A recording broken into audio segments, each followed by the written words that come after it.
Hello everyone. Today we are going to discuss Semester 5 Electronics and Communication Engineering.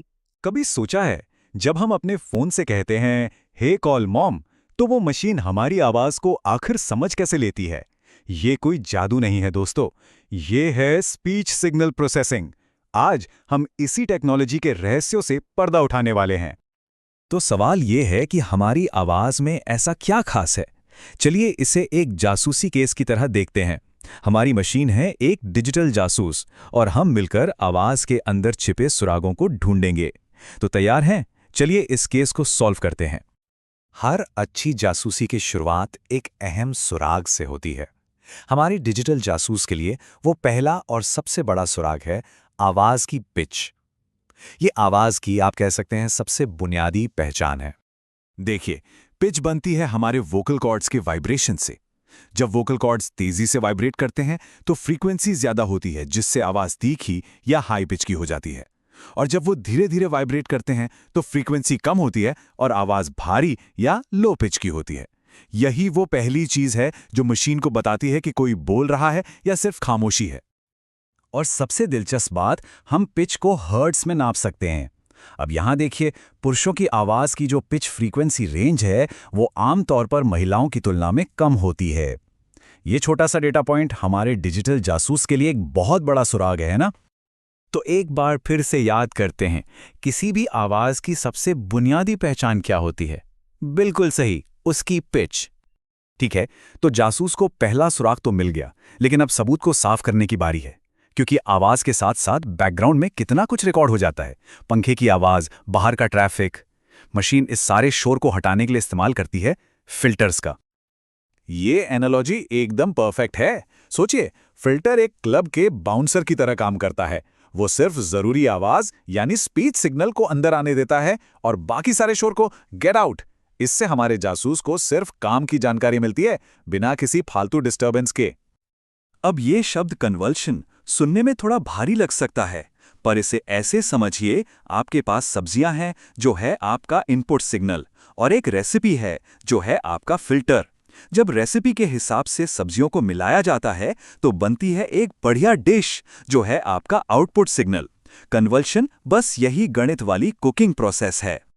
तो होता क्या है, step by step समझते हैं। मशीन रॉ ऑडियो सिग्नल को लेती है, उस पर फिल्टर के नियम लागू करती है और नतीजा होता है एक क्रिस्टल क्लियर वॉइस सिग्नल। अब हमारा जासूस इस पर आगे काम कर सकता है। और हाँ, इस मुश्किल से दिखने वाले फॉर्मूले को याद रखने का ये एक आसान तरीका है। बस इतना याद रखिए कि आउटपुट इस बात पे निर्भर करता है कि सिस्टम का स्वभाव, यानी हमारा फिल्टर पिछले हर इनपुट पर कैसे रिएक्ट करता है। तो चलिए फिर से दोहराते हैं, सिग्नल में से जरूरी आवाज को शोर शराबे से अलग करने का पहला कदम क्या है? जी हाँ, फिल्टरिंग। बहुत बढ़िया। अब जब सबूत एकदम साफ सुथरा हो चुका है तो हमारा जासूस ढूंढेगा आवाज का यूनिक फिंगरप्रिंट। हर आवाज की अपनी एक खास पहचान होती है, जिसे हम कहते हैं स्पेक्ट्रम। इसे ऐसे सोचिए जैसे सूरज की सफेद रोशनी असल में 7 अलग अलग रंगों से बनी होती है ना? ठीक वैसे ही हमारी आवाज भी कई अलग अलग फ्रीक्वेंसी से मिलकर बनी है। स्पेक्ट्रल एनालिसिस हमें यही बताता है कि कौन सी फ्रीक्वेंसी कितनी ताकतवर है। यही तो है आवाज का असली फिंगरप्रिंट। ये बिल्कुल एक म्यूजिक सिस्टम के इक्वलाइजर जैसा है। ये ग्राफ दिखा रहा है कि इस आवाज की ज्यादातर एनर्जी मिड फ्रीक्वेंसी में है, मतलब जहां हमारे वोकल्स होते हैं। हर इंसान की आवाज का ये एनर्जी डिस्ट्रीब्यूशन अलग होता है और मशीन बस इसी यूनिक पैटर्न को पहचानती है। अब ये जो फैंसी नाम दिख रहे हैं, ये बस उन टूल्स के नाम हैं जिनका इस्तेमाल हमारा डिजिटल जासूस आवाज के फिंगरप्रिंट को एनालाइज करने के लिए करता है। ये उससे स्पेक्ट्रम को और ज्यादा सटीकता से समझने में मदद करते हैं। तो अब बताइए, आवाज का वो यूनिक फिंगरप्रिंट किस चीज से पता चलता है? एकदम सही, उसके स्पेक्ट्रम से। चलिए अब हम अपनी जासूसी के आखिरी चरण पर पहुंच गए हैं। यहां हमारा जासूस सबूतों की पुष्टि करेगा, मतलब मशीन ये कंफर्म करेगी कि जो पैटर्न उसने पहचाना है वो सच में है भी या नहीं। और इसके लिए वो इस्तेमाल करती है ऑटो कोरिलेशन का। मान लीजिए हम कोई गाना सुन रहे हैं। ऑटो कोरिलेशन उस गाने में बार बार आने वाले कोरस को खोजने जैसा है। ये सिग्नल में खुद को दोहराने वाले हिस्सों को ढूंढता है, जिससे हमें पता चलता है कि सिग्नल में एक स्थिर पैटर्न मौजूद है।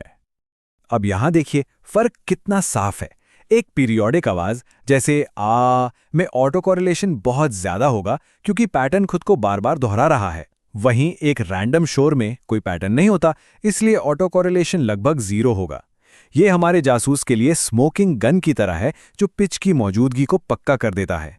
तो हमारा आखिरी सवाल, सिग्नल में दोहराए जाने वाले पैटर्न को कंफर्म करने के लिए क्या इस्तेमाल करते हैं?